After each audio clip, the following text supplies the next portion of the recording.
When Boris Johnson sacked Housing Minister Esther McVey last week, people working in the sector could have been forgiven for reacting somewhat wearily.Her replacement, Christopher Pincher, is the 10th person to hold the job in the last decade, and the 19th since 2000.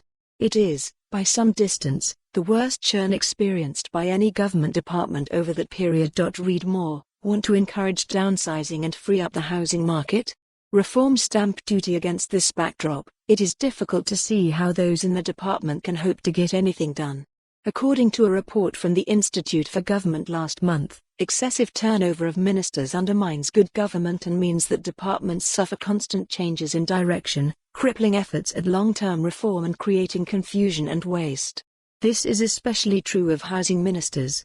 In recent years, successive prime ministers have promised to fix a housing crisis which is underpinned by not having enough affordable homes to go around. But only 2 people have held onto the job for more than 2 years in the last 10, Shapps and Brandon Lewis.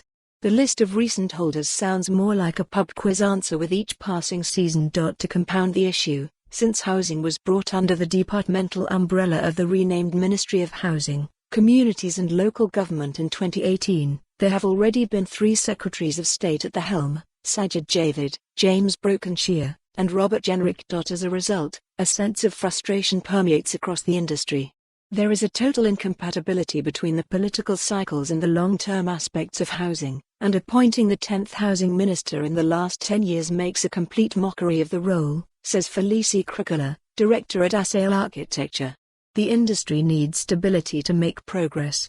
Churn is especially bad for the housing sector, according to experts, because of how complex the brief is.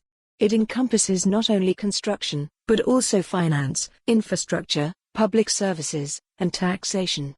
It is a policy area that touches people's everyday lives perhaps more than any other.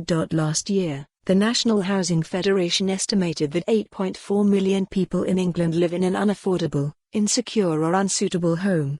Meanwhile, 2.5 million are unable to afford their rent or mortgage, and about 400,000 people are either homeless or at risk of losing their home. Government progress at fixing the problems has been slow. We are not building enough homes in the right places quickly or cheaply enough, says Peter Hardy, co-head of law firm Adelshaw Goddard's housing sector practice. Attempts to increase the proportion of affordable housing produced by private developers have struggled, and councils have left the market entirely. Meanwhile, nearly 1,000 days after the Grenfell Tower fire killed 72 people. For more on this story, visit the news article link.